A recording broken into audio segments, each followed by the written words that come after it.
Hello student, how are you? Student, today in this video I will discuss about the dimension.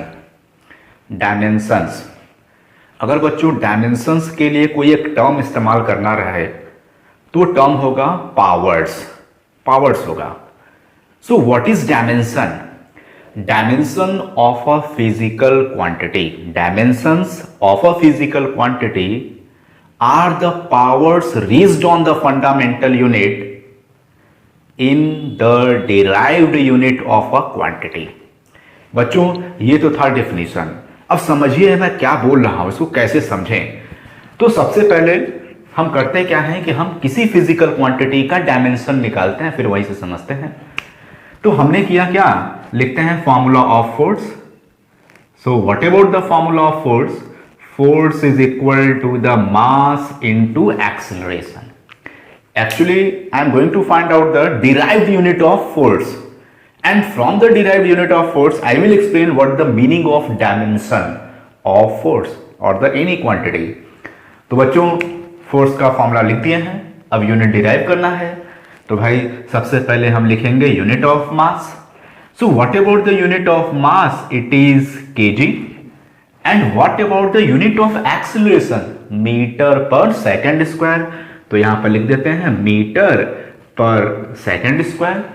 So here we get the derived unit of force. It is KG metre per second square. Now what I said about the dimension. Dimension of a physical quantity. तो force के dimension के बारे में बात कर रहे हैं, तो यहां पर लिख देते हैं कि dimensions of force is equal to the. अब देख लीजिए कि कौन कौन से पावर्स लगे हुए हैं फंडामेंटल यूनिट्स पे. तो भाई केजी पर क्या पावर लगा है? जब कुछ नहीं लिखा हुआ है तो इसका मतलब 1 है. और मीटर पे क्या पावर लगा हुआ है? तो जब कुछ नहीं लिखा है तो इसका मतलब 1 है. So what about the dimensions of force? It is equal to the 1 and -2. So listen again, मैंने क्या कहा था? Dimensions of a physical quantity are the powers reached on their fundamental units in the derived unit of the quantity. बच्चों derived unit पे जो fundamental unit पे powers होते हैं वही उस फिजिकल क्वांटिटी का डायमेंशन कहलाता है. तो भाई ये पावर किस पर है, थोड़ा इसको देख लेते हैं. तो ये जो 1 वाला पावर है, it is this 1 is power in mass. जो 1 है वो किस में है? So it is in mass.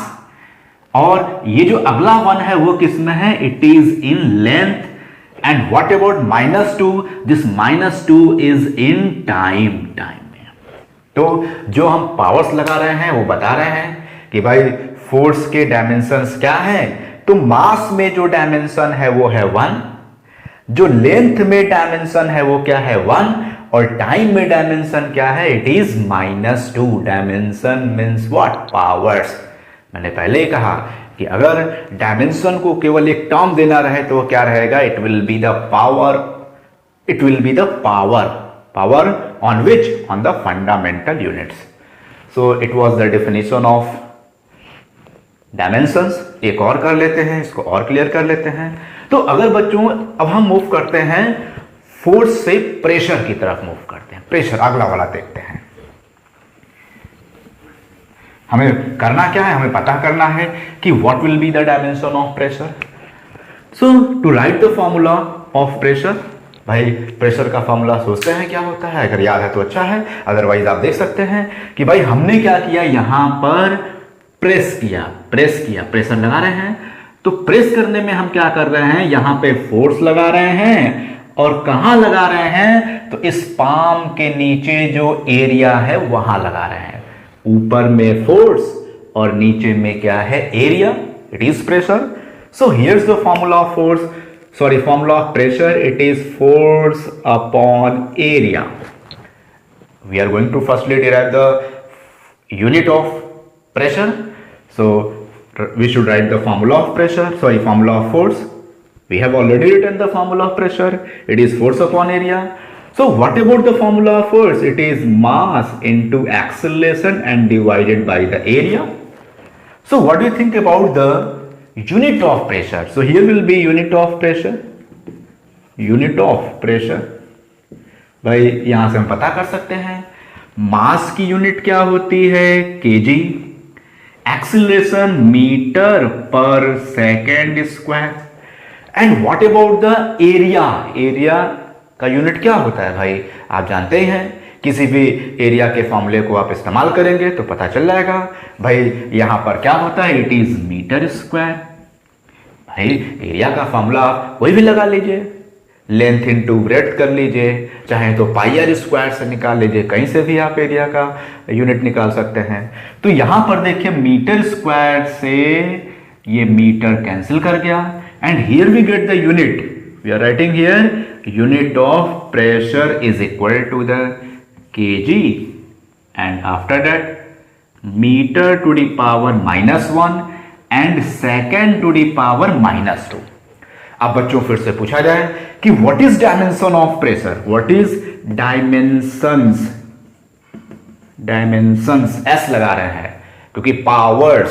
So dimensions of pressure is equal to the, so what about the power on kg? It is 1, after that it is -1 and after that it is -2. So it is the dimension of pressure, dimensions of pressure. और ये powers किस पे हैं? So this dimension is on the mass, in the mass. This power of 1 is in the mass and this power of -1 is in the length and this power of -2 is in the time. So these are the dimensions in pressures. Dimensions means what? Powers. तो बच्चों देखिए ये था dimensions के बारे में. अब हम बात करने जा रहे हैं डायमेंशनल फॉर्मूला या फिर डायमेंशनल इक्वेशन के बारे में. सो what about the dimensional formula? बच्चों जब हम किसी भी फिजिकल क्वांटिटी के यूनिट को डिराइव करते हैं या फिर ये कहे कि उसके डिराइव्ड यूनिट में बस करना क्या है, जहां पर आपने मास की यूनिट लिखी हुई है वहां पर m लिख देना है, जहां पर टाइम की यूनिट लिखी हुई है वहां पर t लिख देना है और जहां पर लेंथ की यूनिट लिखी हुई है वहां पर l लिख देना है. So when you are writing the derived unit in terms of the m, l and t, then it is known as the dimensional equation or the dimensional formula. अब सिंपल सा हमारे पास ऑलरेडी लिखा हुआ है, इसी से हम सीख लेते हैं कि what will be the dimensional formula. So for dimensional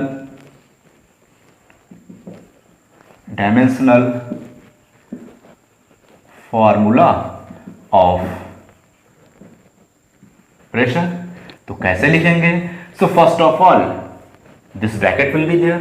अब देखिए केजी है ना, केजी जो है ये फंडामेंटल यूनिट है. So it's the unit of mass. तो अब केजी के बजाय आप क्या इस्तेमाल करेंगे? M. Unit of mass M इस्तेमाल करेंगे. And at the place of metre you should use the L. L stand for the length. So what is power on length? It is -1. And what about S? S is the unit of time. So at the place of S there will be the T. So here we get the dimensional formula of pressure. बच्चों अगर यही हमें लिखना होता force का तो यहां से देखिए KG metre per second square. भाई एरिया हटा होता. तो ऐसे केस में यहां क्या हो जाता है? m unit of mass, l unit of length and t to the power -2. So it's the way of writing the dimensional formula. फिर से देखिए फोर्स का कैसे डायमेंशनल फॉर्मूला लिखते हैं. तो पहले kg के जगह पर m, मीटर के जगह पर l और सेकंड की जगह पर t. तो भाई यहां t to the power 2 नीचे है तो ऊपर आ जाएगा. So it will be the dimensional formula of force. बच्चों इसी तरह से आप किसी भी फिजिकल क्वांटिटी का डायमेंशनल फॉर्मूला निकाल सकते हैं. हम सोच रहे हैं कि एक आपको और थोड़ा डिस्कस करके बताते हैं. Now if we are going to find out the dimensions as well as dimensional formula of speed, सबसे आसान वाला बात करते हैं। तो पहले आप स्पीड का फॉर्मूला लिखेंगे। Speed, what is formula of speed? It is distance upon time. Formula of speed is distance upon time. Now what about the unit of speed? तो भाई यूनिट ऑफ स्पीड आपको लिखना है। So first of all you should write the unit of distance, ऐसा unit तो हो जाएगा metre. And what about the time? It is second. So here we get the unit of speed, it is metre per second. तो बच्चों इसको ऐसे भी लिख सकते हैं, metre second to the power -1। If question is asked what are the dimensions of speed? What are the dimensions of speed? Dimensions, powers. तो आप लिखेंगे कि dimensions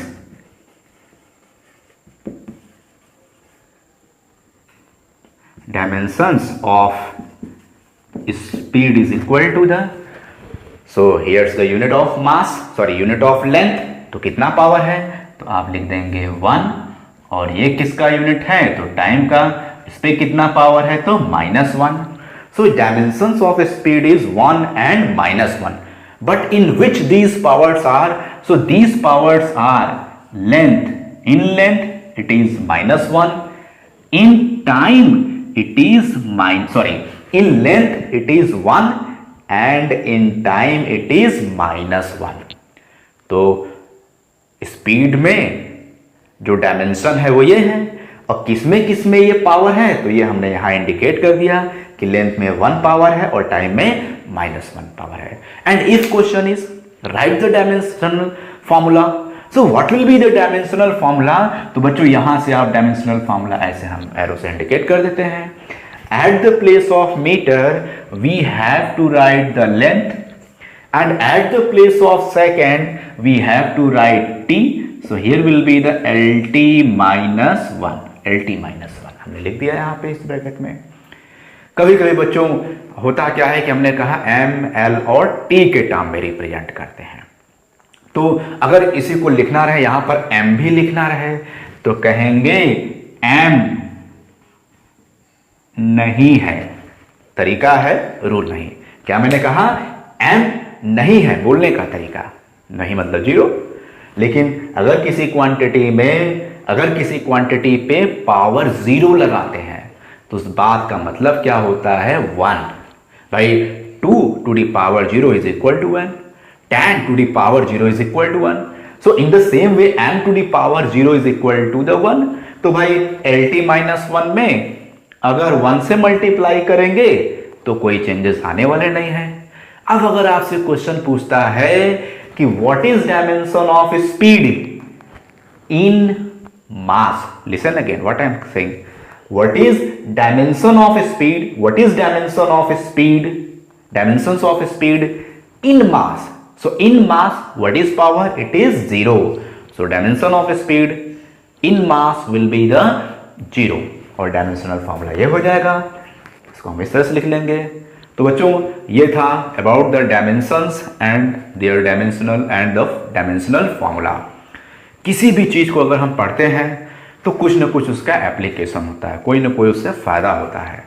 तो बच्चों what are the applications of dimensional analysis? What is application of dimensional analysis? It's our next topic. कुछ भी पढ़ते हैं तो उसका फायदा होता है। तो इस डायमेंशनल एनालिसिस का क्या फायदा है, इसी बात को अब मैं आपको बताने जा रहा हूं। So there are 3 applications of dimensional analysis. 3 applications. पहला वाला क्या है भाई? पहला वाला ये है कि by the application of dimensional analysis we can check that given formula is dimensionally correct or not. First application is we can check that given formula is dimensionally correct or not. भाई आपको एक question में दे देगा, कोई एक formula दे देगा और कहेगा आप बताइए कि ये फॉर्मूला सही है कि गलत है। तो हम लोग क्या करेंगे कि डायमेंशनली इसको चेक कर लेंगे कि ये फॉर्मूला सही है या गलत है। तो चलिए पहला वाला ही पहले डिस्कस करते हैं।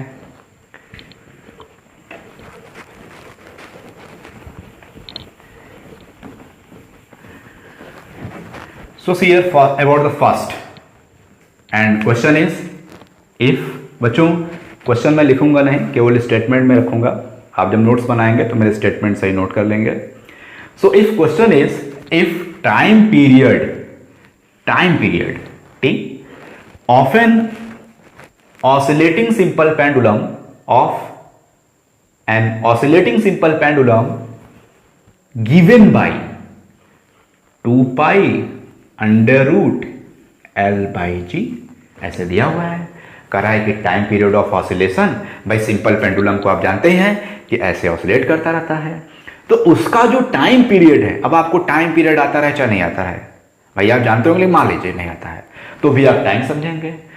Depends upon length of the string of sample pendulum, it is depending upon length of the simple pendulum and upon acceleration due to gravity.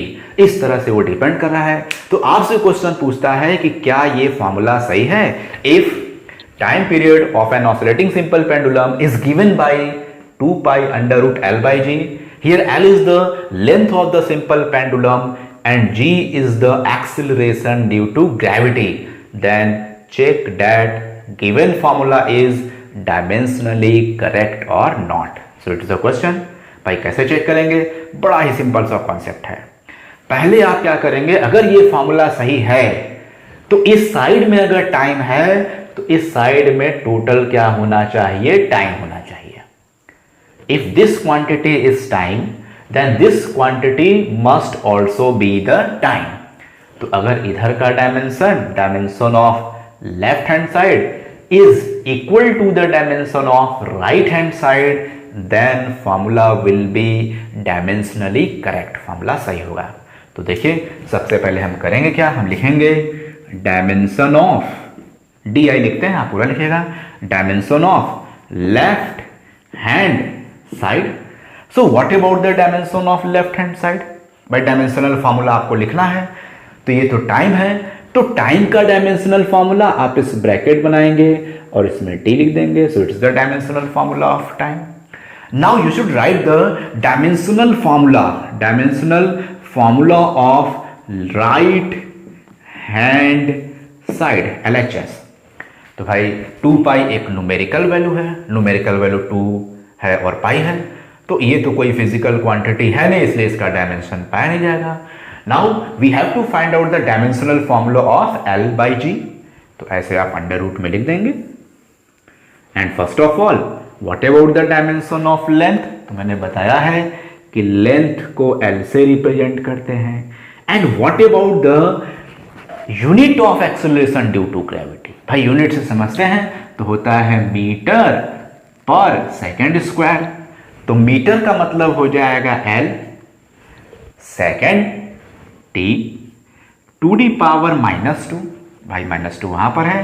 So this L and L get cancelled and finally we get the T to the power 2. भाई नीचे power है, ऊपर जाएगा plus हो जाएगा. And here we get that T, capital T, left hand side dimensional formula of left hand side is same as dimensional formula of right hand side. It means equation is dimensionally correct. ये हमें पता चल गया कि ये equation क्या है, dimensionally correct है. अब बच्चों देखिए ये तो था फर्स्ट एप्लीकेशन के बारे में.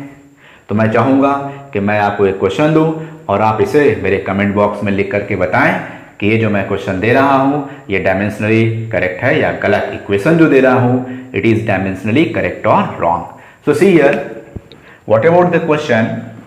If speed of wave in a stretched string, धागे को टाइट किया हुआ है और उसमें वेव ऐसे चल रहा है, तो speed of wave in a stretched string is given bye v is equal to the under root t by m.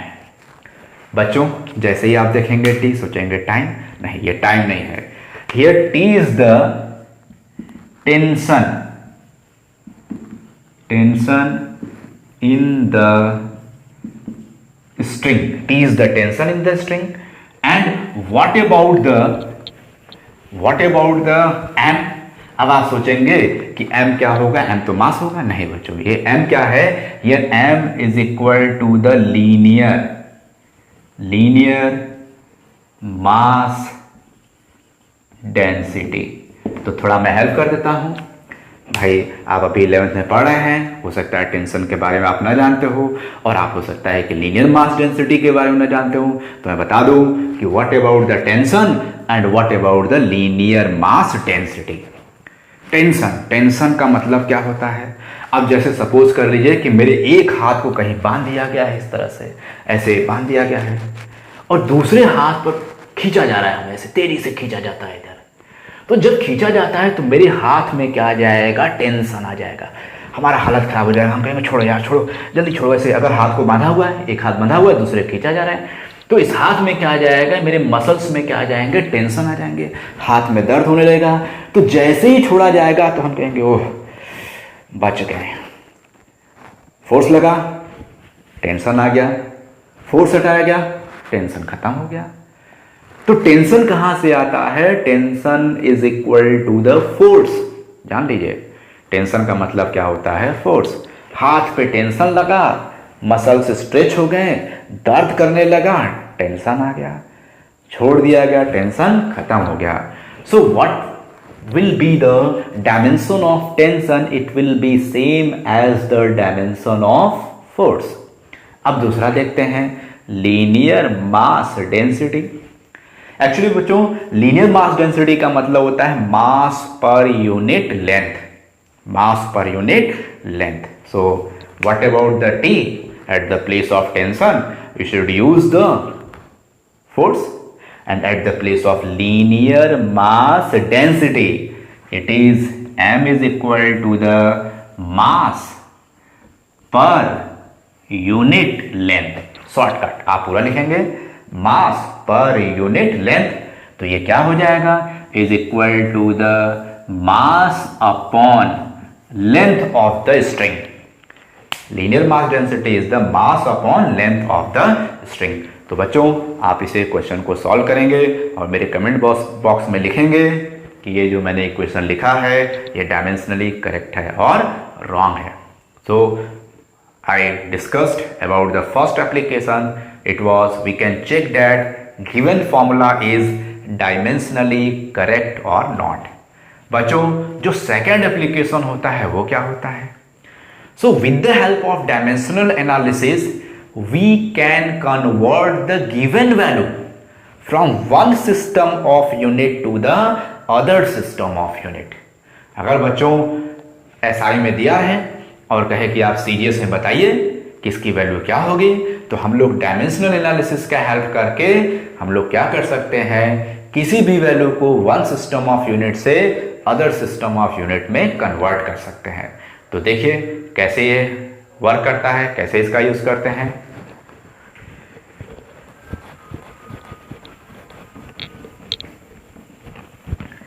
बच्चों देखिए यहां मैं लिख रहा हूं, सबसे पहले 1 metre is equal to the, समझना होगा एक फॉर्मूला डेवलप करेंगे, 100 centimetre is equal to the 1000 millimetre.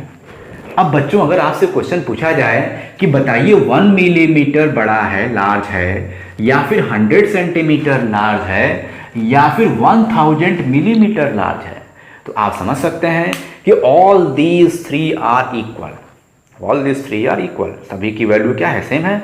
भाई 1 मीटर को ही हमने लिखा है 100 सेंटीमीटर और उसी को लिखा है is equal to the 1000 millimetre. तो इस बात का मतलब क्या है, इस बात का मतलब यह है कि numerical value in first system of unit and unit in the first system, product of numerical value in first system of unit and unit in the first system is equal to the numerical value in the second system of unit and second system of unit is equal to the numerical value in the third system of unit and unit in the third system।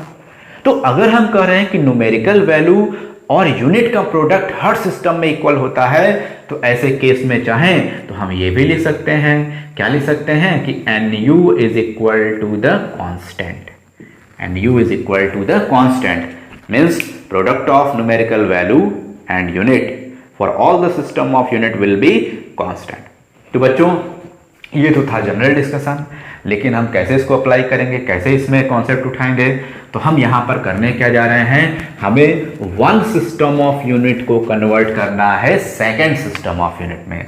तो हम यहाँ लिख देते हैं n1 u1 is equal to the n2 u2। अब लिखते हैं n1 हो गया। अब u1 तो भाई हम लोग डायमेंशन में तो m, l और t को इस्तेमाल करते हैं at the place of unit, fundamental unit. पर डायमेंशनल एनालिसिस में करना क्या है आपको, you have to use m, l and t at the place of fundamental units in the derived unit of a physical quantity. तो भाई हम यहां लिख सकते हैं कि फर्स्ट सिस्टम ऑफ यूनिट में जो मास की यूनिट है वो m1 है, जो लेंथ की यूनिट है वो l1 है, और जो टाइम की यूनिट है वो t1 है। भाई 1 पढ़ रहे हैं। There may be some powers, so here is A, here is B and here is C. These are the powers on the mass, the unit of mass, unit of length and unit of time. In the same way you can write here n2, भाई n2 हो गया second system of unit, और फिर क्या आ जाएगा, तो यहां पर आ जाएगा सेकेंड सिस्टम ऑफ यूनिट में मास, सेकेंड सिस्टम ऑफ यूनिट में लेंथ और सेकेंड सिस्टम ऑफ यूनिट में टाइम। तो भाई जो पावर होता है सिस्टम बदलने से वो बदलेगा नहीं। अगर आपसे पूछा जाए कि what is unit of speed, तो आप बोलेंगे metre per second, it may be centimetre पर सेकेंड ऑल्सो। तो पावर्स क्या हो रहे हैं, वही है जो पहले से है। तो यहां जब पावर लिखेंगे then there will be the A, B and C, the same powers will be there. अब हमें तो n2 पता करना है, n1 दिया रहेगा, n2 पता करना रहेगा। So we should write here n2 is equal to the, here is n1 and after that m1 l1 t1 power a b c, भाई n2 इज इक्वल टू, ये नीचे आ जाएगा। So here will be the m2 l2 t2 power a b c। अब बच्चों यहां हम लिख सकते हैं n2 is equal to the n1। अब आप देखिए कि m1 पे पावर a एंड m2 पे power a, both having the same powers, so we can write this equation in this way, m1 by m2 to the same power a and after that here is l1 by l2 to the same power c by b, l पे power क्या है, b है, तो यहां b लिखते हैं, and t1 by t2 to the power c. So here we get the equation to convert the given value from one system of unit to the other system of unit. भाई इसी फॉर्मूले का use करेंगे और जो value दिया रहेगा उसको फर्स्ट सिस्टम से सेकंड सिस्टम में कन्वर्ट कर लेंगे। So it's the formula. What is formula? n2 unknown value is equal to the n1. After that m1 by m2 to the power a, L1 by L2 to the power b and T1 by T2 to the power c। तो ये बच्चों formula है। अब इसका हम लोग use करते हैं, हम लोग एक न्यूमेरिकल देखते हैं कि कैसे कन्वर्ट कर सकते हैं, जस्ट टू अंडरस्टैंड इट।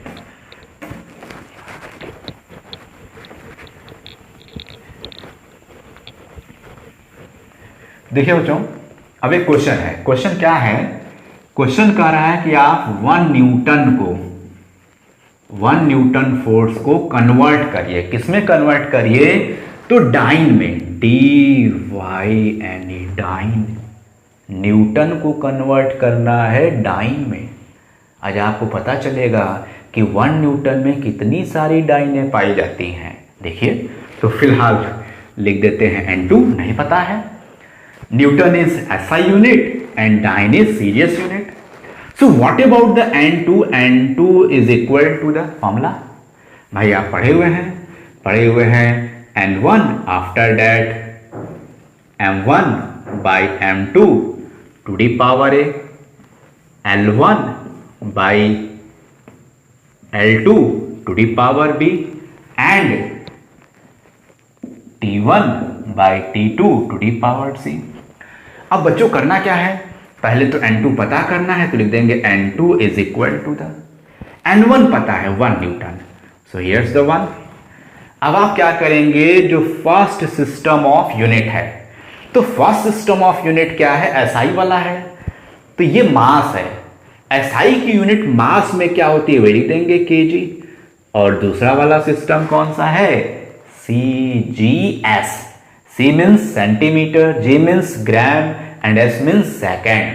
तो आप यहां पर लिख देंगे ग्राम लिख देंगे, and after that here will be the metre and here will be the centimetre. भाई फर्स्ट में सिस्टम ऑफ यूनिट में मीटर होता है, सेकंड सीजीएस में सेंटीमीटर होता है, और उसके बाद यहां पर for both the system of unit time is same, it is second by second. देखो बच्चों मैंने पावर नहीं लिखा है, पावर अब कैसे लिखेंगे, तो भाई आप कहीं पर भी एक रफ वर्क कर सकते हैं कि फोर्स का फॉर्मूला मास इनटू एक्सेलरेशन, सो मास की यूनिट केजी, एक्सेलरेशन की unit metre per second square. तो पता चल गया केजी वाले पे 1 पावर है तो कुछ नहीं लिखना है, 1 तो ऑलरेडी रखा है। मीटर वाले पे भी 1 पावर है, कुछ नहीं लिखना है, ऑलरेडी 1 है। And what about the second to the power -1, तो बच्चों जब सेकंड से सेकंड कट गया तो 1 टू द पावर -1, तो ये तो क्वांटिटी खत्म हो गई, इससे कुछ लेना देना ही नहीं है। अब यहां आते हैं, तो यहां पर हमारा क्वेश्चन क्या है, हमें कहा गया है कि आप कन्वर्ट करिए न्यूटन को डाइन में। अब देखिए न्यूटन को डाइन में करना है, हमारे पास केवल न्यूमेरिकल वैल्यू आना चाहिए। भाई what is N2? N2 is the numerical value, so just to get the numerical value this KG. अब आप बताइए क्या होगा, न्यूटन को डाइन में कन्वर्ट करना है, तो आपको लगेगा कि भाई केजी को ग्राम में कन्वर्ट कर देना चाहिए, मीटर को सेंटीमीटर में कर देना चाहिए। चलिए आपकी बात को मानते हुए हम आगे बढ़ते हैं। तो यहां क्या हो जाएगा, आ जाएगा KG, 1 KG is equal to the 1000 gram. तो यहां लिख सकते हैं 10 to the power 3 gram. After that there is gram. अब बच्चों इधर में बात करते हैं, तो फिर आपको लगेगा क्या करना है, न्यूटन को डाइन में मतलब एसआई को कन्वर्ट करना है सीजीएस में। So here will be the 1 metre is equal to the 100 means what, 10 to the power 2 centimetre and divided by the centimetre. तो बच्चों देखो सेंटीमीटर से सेंटीमीटर कट गया, ग्राम से ग्राम कट गया। भाई हमें तो न्यूमेरिकल वैल्यू चाहिए थी, तो हम पा गए हैं N2 is equal to the 10 to the power 3 into 10 to the power 2। So here is 10 to the power 5। भाई ये सेम है तो पावर्स ऐड हो जाएंगे। तो अब हम क्या कर देते हैं, यही वैल्यू बस यहां पुट कर देंगे तो हमारा आंसर आ जाएगा। So what about the 1 newton, 1 newton is equal to the 10 to the power 5 dyne. 5 dyne is equal to the 1 newton. वो वाली डाइन नहीं है, यूनिट है dyne. So 1 Newton is equal to the 10 to the power 5 dyne. So it was the second application. How can we use the second application, that is to convert the given value from one system of unit to the other system of unit. मैं चाहूँगा बच्चों कि आप एक question करिए, वो क्या रहेगा, convert 1 joule of work into its CGS unit, that is arg.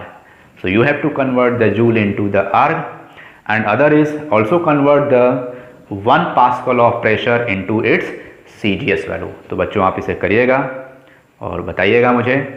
Now I am moving towards the next topic, next application, that is to establish the relation among different physical quantities. Third application is, what about the third application? To establish the relation among different physical quantities. यही है। तो देखिए बच्चों इस पे question,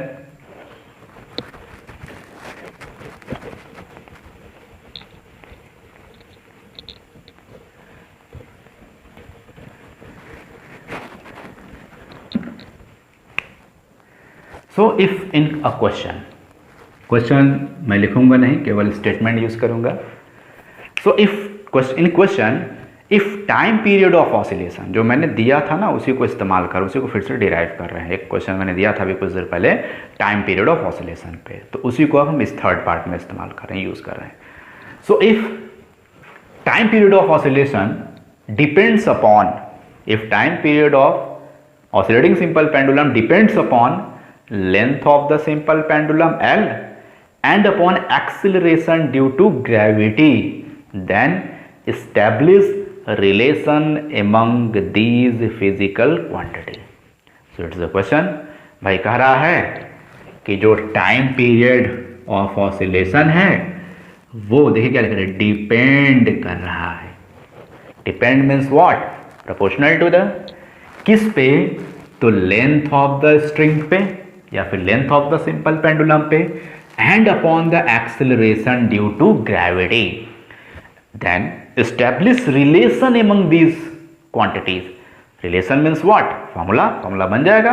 भाई हम formula बनाना सीख रहे हैं अब, तो अब आप क्या करेंगे, इस तरह से लिख लेंगे. तो भाई अगर डिपेंड कर रहा है तो there may be some power, so I am writing here A and B, power on the L as well as power on the ji.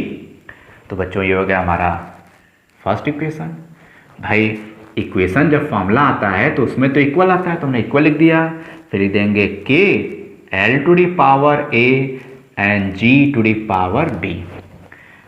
Equation number second. भाई पावर हमने इसलिए लगाया है ताकि इक्वेशन डायमेंशनली बैलेंस्ड हो जाए, दोनों साइड के पावर्स आपस में क्या हो जाए, सेम हो जाए. अब अगला स्टेप क्या हो जाएगा, तो लिखेंगे taking dimension of both sides. Shortcut आप पूरा लिखेंगे taking dimensions of both side. तो डायमेंशनल फॉर्मूला हम दोनों साइड का लिखेंगे. तो अब इधर में तो केवल टी है, तो हम यहाँ लिख देंगे टी है, तो इधर में आ जाएगा T. And what about the के इज द न्यूमेरिकल वैल्यू. भाई अगर क्वांटिटी एल और जी दे रहा है तो इसका मतलब जो अगला कांस्टेंट है वो कौन सा कांस्टेंट है, it is only the numeric constant. याद रखेगा इसको. ऐसा नहीं कि आप लोग कह देंगे कि सर डायमेंशन लेस होता है, कांस्टेंट का डायमेंशन नहीं पाया जाता है. कभी कभी क्वेश्चन पूछता है कि find out the dimension of universal gravitational constant. तो आप लोग यहाँ देखते हैं कि कांस्टेंट का डायमेंशन तो सर पढ़ाए हैं, नहीं होता है. तो ये न्यूमेरिक कांस्टेंट है, लेकिन वो जो कांस्टेंट रहेगा it is non numeric constant. Numeric रहता है लेकिन उसमें डायमेंशंस भी पाए जाते हैं. यहाँ डायमेंशन वाला नहीं है भाई, क्योंकि फिजिकल क्वांटिटी एल और जी दिया हुआ है. तो ऐसे केस में आप जब अपने से ये प्रोपोर्शनलिटी कांस्टेंट लगाए हैं, क्वेश्चन में नहीं दिया हुआ है, तो इसका डायमेंशन नहीं पाया जाएगा. नाउ डायमेंशन ऑफ एल, भाई लेंथ का डायमेंशन तो एल होता है, तो आप लिख देंगे L to the power A. And what about the dimension of acceleration due to gravity. तो याद करिए मीटर पर सेकेंड स्क्वायर. भाई बोल रहे हैं मीटर मीन्स व्हाट, लेंथ, पर second square means T to the power -2. And what about the power is given taken as B. तो भाई अब देखिए इधर में तो एल है, इधर में लेकिन एल नहीं है, तो लिखना है इधर भी, तो कहेंगे एल नहीं है. भाई इसको लिखने से कोई वैल्यू तो चेंज किया नहीं, because power is, if power having 0 then value will be equal to the 1.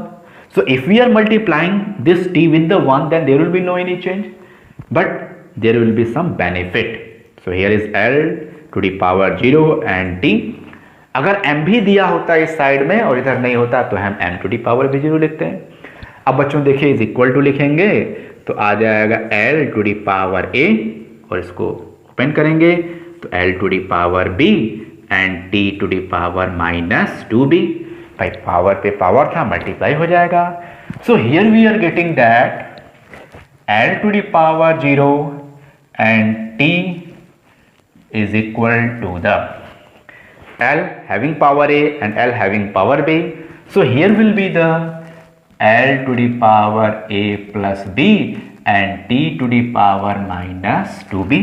भाई यहाँ से -2b था.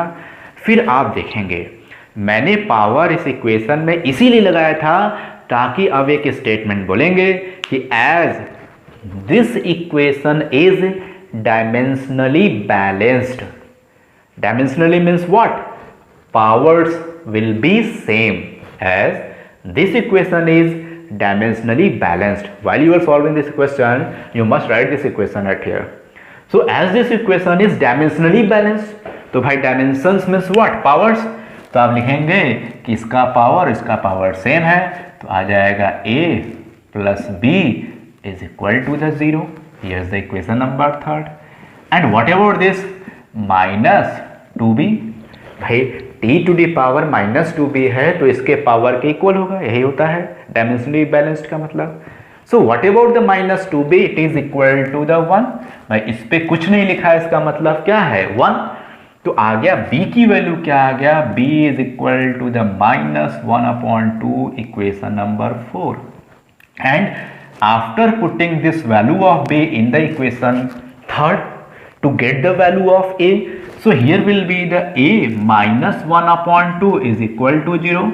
So a is equal to the 1/2. Here's the equation number 5.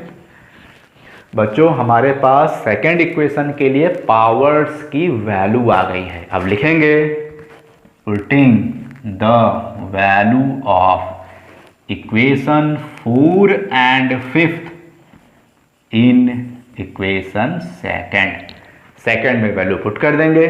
तो देखिए बच्चों क्या आ जाएगा. So here will be the final result. t is equal to the k is numeric constant, l to the power a. So what is the value of a?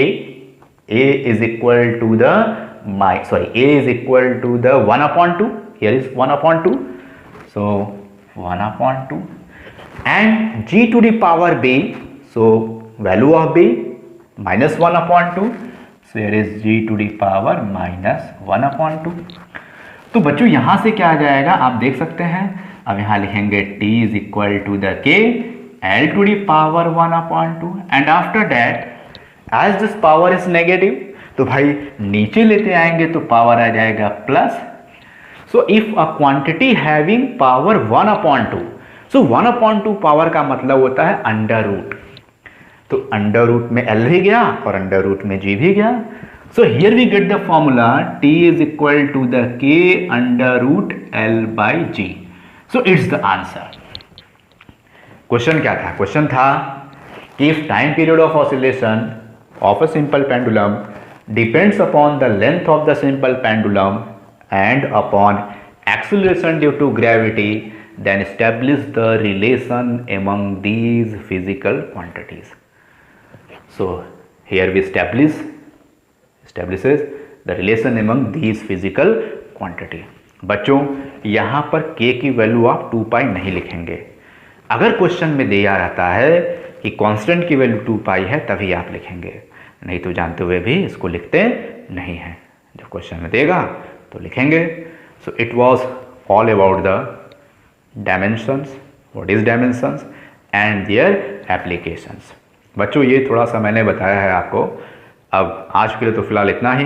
आगे class में बात करूँगा, कुछ और एप्लीकेशंस को डिस्कस करूँगा. That will be the numerical based on dimensional analysis and other will be the demerits और the limitation of dimensional analysis. तो अगले क्लास में मिलते हैं और इन चीज़ों को बात करते हैं. फिलहाल आज के लिए इतना ही. आप इसको नोट तैयार कर लीजिएगा, सब कुछ लिख लीजिए, पढ़ लीजिए, बुक से भी कंसल्ट करिए. Thank you.